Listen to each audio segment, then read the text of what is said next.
Hello, my name is Carl Surrey and this is a video for the Facebook group called Fans of Serif Software. Now this is going to be the beginner's look at Affinity Designer on the PC, part 2. Now this will not strictly be a tutorial because this program is very new to me and I am learning it, and part of the process of me learning it is making videos showing what I've learnt so far, and hopefully this will help other beginners who are new to this program.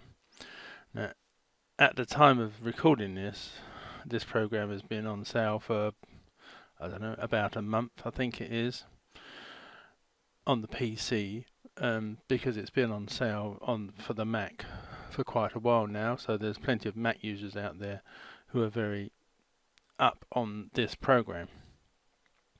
Now, when I started the Facebook group Fans of Serif Software, there was only PC programs, and it was like the Photo Plus, Web Plus, and all the other Plus range programs. So now that Serif have brought this Mac program, and they are going to bring the Affinity range onto Windows PCs, they're going to stop covering the Plus range on the PCs, and they're going to concentrate on the Affinity range. So us PC users will slowly have to migrate over to the Affinity range. So this is really going to be a look at how similar the Affinity range is to the Plus range, and hopefully at the end of it I will do a little demonstration of something that I have learnt, and hopefully I can pass on to other new users. Right, so Affinity Designer, I would guess, is closely in feel and look and design more like Draw Plus, but it does have hints of other programs like Paste Plus and Photo Plus, especially when it comes to layout, because as you can see, you've got the color studio, and then the layer studio, and like the navigator transform studio over here, tools down the left, and options at the top. So if I just go to this Photo Plus one here, so you've got tools down the left, the color studio, and then you have the adjustment studio, and then layers and what have you studio here, and then various menus along the top. So in that sense, layout wise, they are very, very similar. Let me just go back to Affinity Designer. Now, just have a quick look at some things that are the same. Now, if you are better at using keyboard shortcuts than you are using the mouse and icons and what have you, you can access like the main menus by pressing the Alt key, and that will put a little line under each of the main menu headings. So under Edit, under the E there's a little line, and in the Select menu there's a little line. So all you've got to do is press, say for Select, you just press the S key, and then that will open the Select menu. And then also you can, let me try a different one. Let's go for the Edit menu, which is underlined by the E. So I press the Alt and the E, and as you can see, it opens up the Edit menu. Now, you can't see it at the moment. Hang on, let me open this up. Other picture I have here. If you wanted to duplicate this on another layer, you can press the Alt key and then Edit, and as you can see now, duplicate, which would be Control and J, you can just press the D because the D is now underlined. You don't have to press Alt again, it is already underlined. So you just press D, and as you can see, I've now got a duplicate layer of that. So it's just 3 keys, Alt, E, and then D to duplicate that particular layer. Let me just delete that as I don't need that. Right, and go back to my plain new document, which I'm going to be working on a bit later. Now, again, much like the plus range, you can undock these various studio tabs. Next to, say for example, next to the word layer here, there's two little lines coming down, and there's two lines there and again up there. So if you just click and hold that, you can drag the layers menu out, and you can resize it if you so wish. So if you are working on a lot of layers and there's not enough room here, you can undock it and move it out. Again, if you want to, this really works best if you are very good with keyboard shortcuts, is that you can lose the studio tabs here and the tools tabs here by just pressing the tab key, and this will give you a much larger working area, but you can't see any of the layers, icons and what have you, so you really do have to be good at using either just the menus to get the tools that you want, or know your keyboard shortcuts. So you just press the tab key again and it will come back. Now the only sort of problem here is, unlike if I go back to this Photo Plus image, if I undock, say, the layers one here, if I undocked that and I press the tab key, that layers tab would still be available. So you could just, if you have a lot of layers and you know your keyboard shortcuts, you could really expand the size of this image and then start to work on the layers. Whereas on Affinity, if you press the tab key and you have this undocked, you lose that as well, which I think is a slightly just disappointing for people who would want, say, one tab visible or studio tab visible while they are working using keyboards shortcuts, which is not something I can do, so it's not something that would really interest me working in that way, but I'm sure there are people who would want to work in that way. That said, you can, once you've undocked this, you can, if you want, dock it to this side of the screen, because as you move it to the left, it will go blue, and now that layers tab is much larger and available on the left hand side of the screen, and the other two tabs are available on the right, and you can work into the middle. And just to undock it again, you just move it out. I mean, you can even dock it slightly nearer to this side, just wait for it to go blue. It should do. It did when I tried earlier. There we go. And it will dock it here on the to the left of the normal slot where it would be. Again, you can just undock it. And if you bring it back into the center here and wait for it to go blue, you can put it back where it was. So any of these can be undocked and moved and resized and put elsewhere on the screen. Right, so that again, that's something similar to what can be done in Photo Plus and Page Plus and other Plus products. Right. Now, to get the one good feature I do like about the Affinity Designer is you can the preference screen. You can get it this up here, which I think is much easier, sort of doing it graphically than how it was done before in the Plus programs. You can either get it from the edit menu, or you can just press Control and Control and the comma, which on my keyboard is right next to the M on the bottom row of the keys. Now from here you can alter the user interface, which is the whole what you can see here. The only trouble is you can't really change colours, you can only change the levels of grey, and even then it doesn't have any major effect.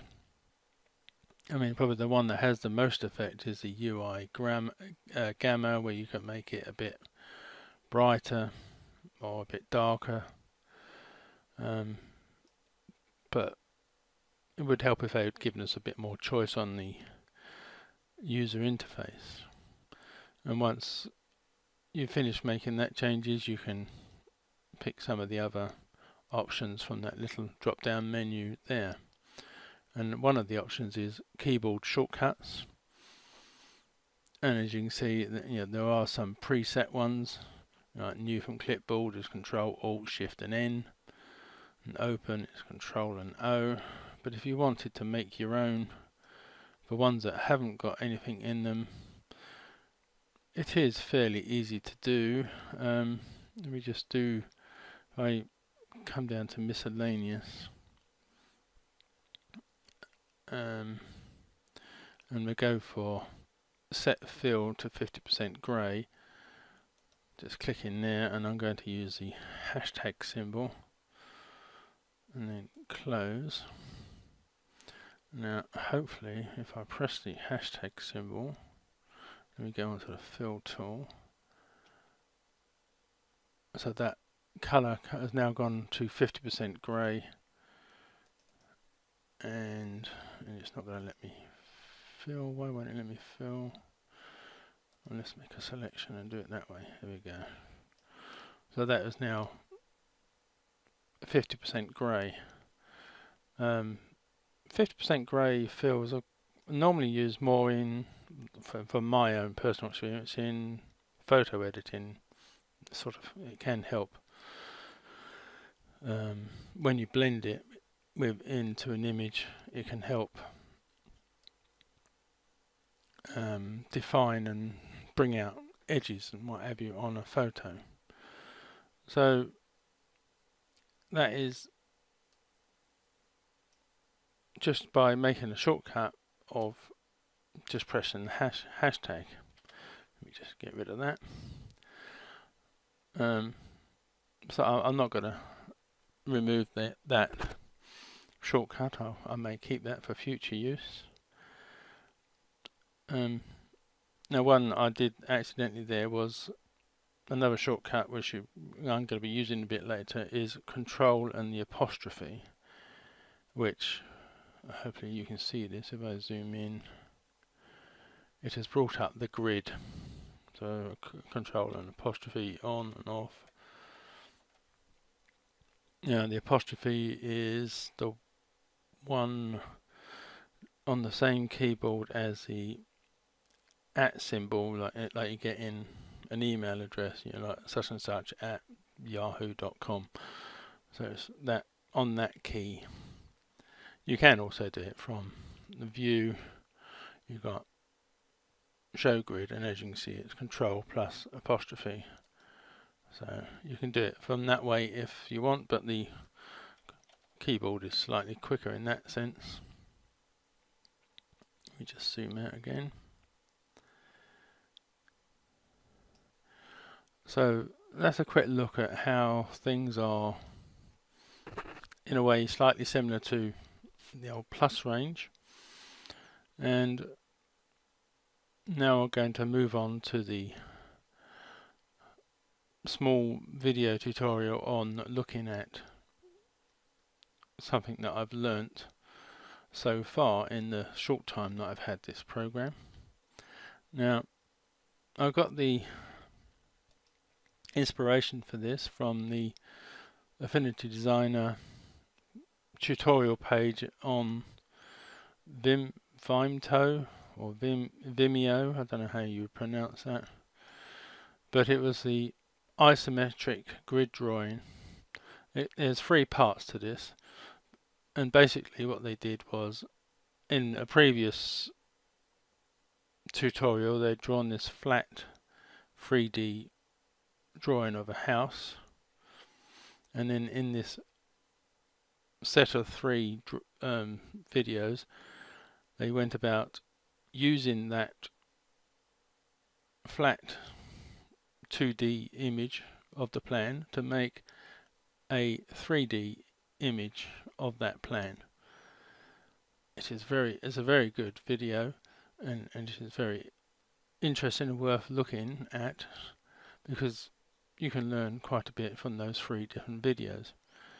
But I'm going to use a very simple idea just to make a square or a box or a dice, whatever you want to call it, which is what I've done there. I'm going to end up looking slightly different to this, hopefully. Now, if you are going to be drawing something that is, you have an image like I have here, and you wanted to sort of follow that design, you don't want to keep drawing a bit here, go back to that, have a look at it and see what you want to do next, and then go back to the one you're working on. You can undock these as well. If you click on the name tab of this and drag it down,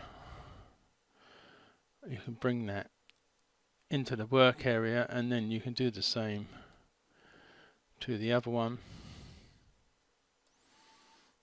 And if you move it up too high or too far to the left, if the image goes blue, that means it will redock it back up to the top. So you just need to make this whatever size. I mean, obviously this is the one that you're going to be working on, so you probably want that to be bigger. And then this second one, if you just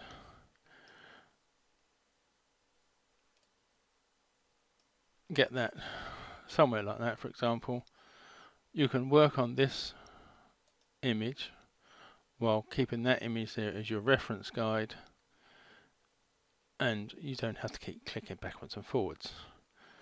But as I don't need that, I'm going to just dock these both back at the top. So I'm only working on this one here. Right. So what we now need to do is what we want isn't. I'm going to show you 2 different ways of doing this, and the first one, which is much like the video that I told you about before about making an isometric design. If we go to the view menu and come to grid and access manager, you've already got a tick in show grid, but I'm going to take the tick out of use automatic grid, because then that will allow you onto the advanced options. Now at the moment it's set on standard, but you do have other options like isometric, which is the one we're going to use, and diametric, and as you can see, all these other options. So I'm going to, you can see the grid in the background, the lines just go vertical and horizontally, and hopefully when I click on isometric they're going more diagonally. So I can now close that, and this is why we're going to, how we're going to draw this box. Now to do this, I'm going to use the pen tool, and we are going to look at the snapping options. And when you open this, so you may have ticks in various ones, but what this video that I mentioned earlier said was to put a tick into snap to grid and turn off all the other ticks, which is what I've done here. That means that when you click, it will stick to the grid lines. As you can see that as I go along, it is, hopefully you can see that it is sticking to the grid lines. So if it's in the middle of a grid line, it will be red, and if it's on the intersection of a grid line, it will be yellow. Oh, and if it's on the grid lines going downwards, they're green, and if it's on the grid lines going up, they're red, and if it's on a joining point, it's yellow. Right. So to do this box, just need a corner point to start, and we need an equal number of squares. So I'm going to go with 6. So that's 1, 2, 3, 4, 5, 6, and then click there. Now, so I'm going to come up 1, 2, 3, 4, 6, and 6 there, and then back to the start point, and then we have the base of the box. Now, once you've drawn that, you can move it if you want. You can just move it anywhere, and then just plonk it back, and it will be back on top of the grid lines. So we go back to the pen tool. Oh, one thing I should have mentioned is that we want it in the pen tool in polygon mode. Now the trick here is drawing the upward lines. Now in the video, to do this, the chap went to Grid and Access Manager, and then you put a tick in to create plane set, and then when he closed it, when he pressed, on his version it was Command and apostrophe because the Mac uses Command, but if you use Control and apostrophe, it's supposed to cycle between the different planes of the grid, but this only cycles between on and off grid. We don't seem to have the upward angle of the grid. I have written on the forum about this, and I am still awaiting an answer. So to get around this, what I have done is I right click on this particular layer and I duplicate it, come to the move tool, and then I move this up so the bottom of this grid touches the top of the grid box that I drew earlier, are both touching at the same point. So if I come back to the pen tool, as you can see there, you've got the basic outline of a box. Now all we need to do now is to draw in the side areas. Now technically you could come to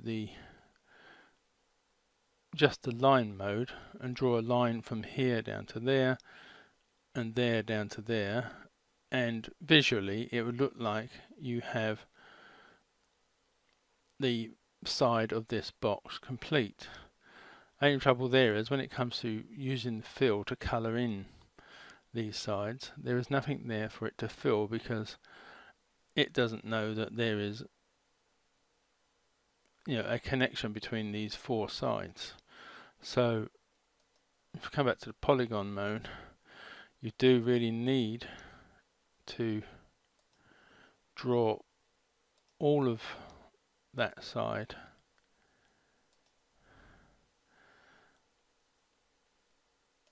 so as you can see, when I click on each individual layer, it knows that that is a complete side.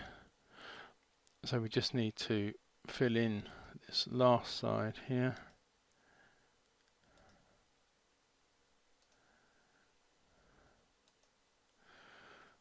go. So we now have the basic outline of this cube finished. So all we need now to do is fill it in with a bit of colour.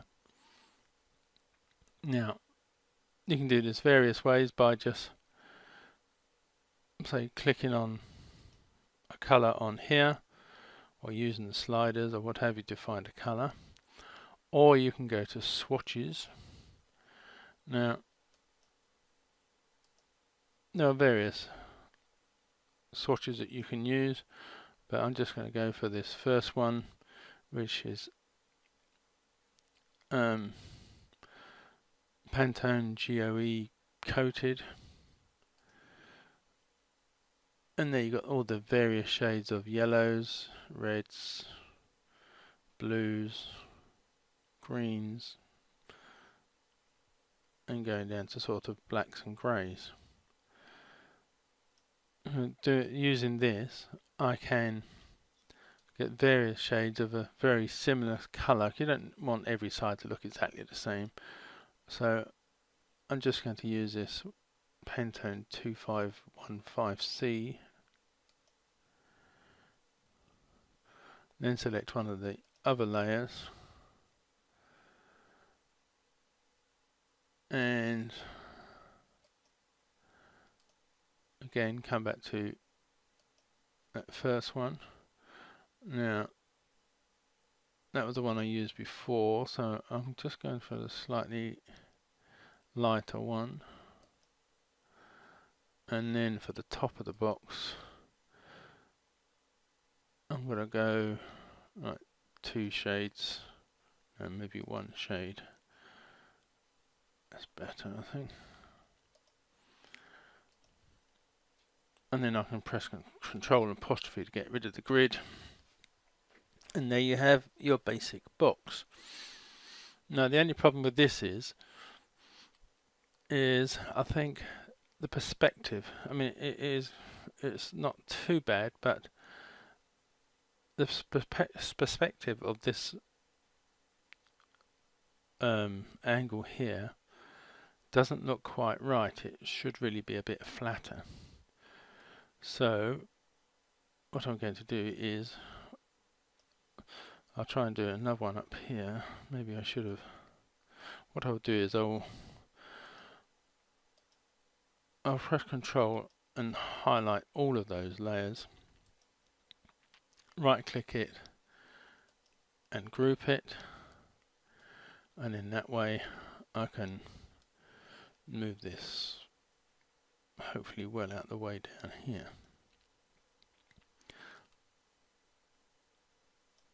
So what I'm going to do now is I'm going to come to the View menu and then Grid and Access Manager, and this time I'm going to try the diametric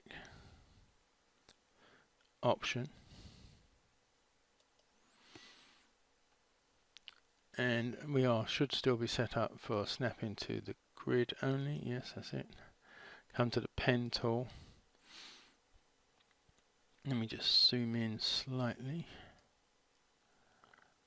so we can see that a bit better. So I'm going to start zoom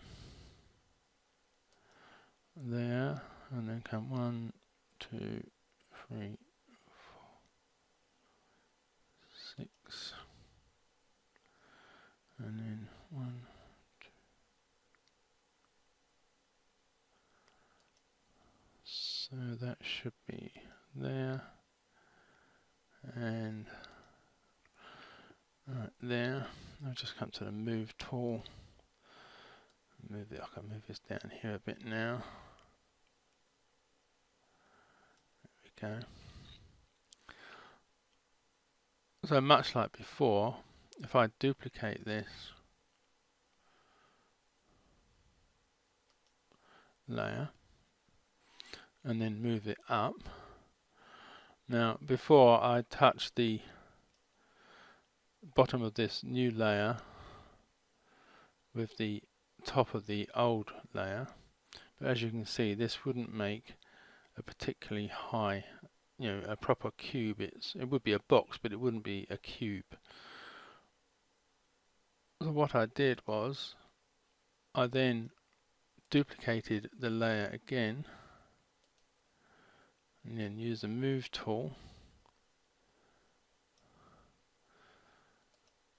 and then that should be a much better cube. So if I come to the pen tool again, still on polygon mode, I can click on there down to the bottom one,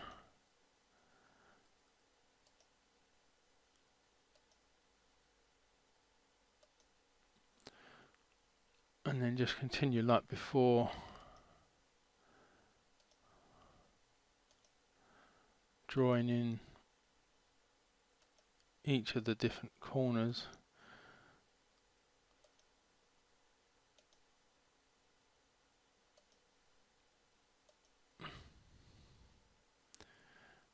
There we go. And then I just need to pick a colour. Let's go for a blue this time.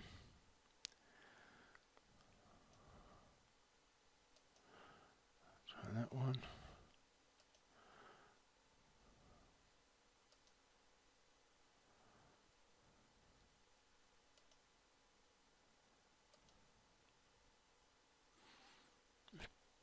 There we go. I'll press Control and apostrophe to get rid of the grid. Then hopefully, as you can see, there's two boxes. I think perspective wise, that one looks more like a box, cube box, than that one does, because this plane is slightly lower than that one. So I found that worked best. Now the next thing that I wanted to do was obviously to make this look like dice. So I need to be, let's try that one there. Right, so what I need now is an elliptical tool, and what I did was, I don't know whether it had any major effect, but I took the snap off to grid off and I put it to snap to objects geometry. Whether this is working, I really can't tell, but to my mind, snap to geometry means that if this particular image is at a certain angle, it will snap to that angle. Whether I'm understanding that correctly, I really don't know, but I like to think it is working. So I just need to draw a circle, and then I need to pick a colour to fill it with, so I'm going to go for that colour there, and then I'm going to duplicate that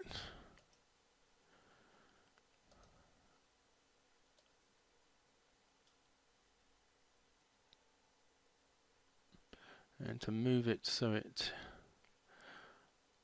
of a similar distance from this edge to that edge as it is from there to there, or from there to there, so it looks about right. I can duplicate that again, move that down,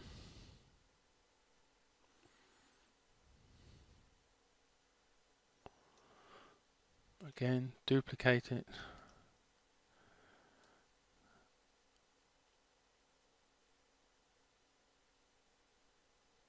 and about there. So as you can see, we've now got the start of making a dice. Now if I click Control and then click each of these 4 different layers, which are the 4 different dots, right click and click group, they are now all joined together.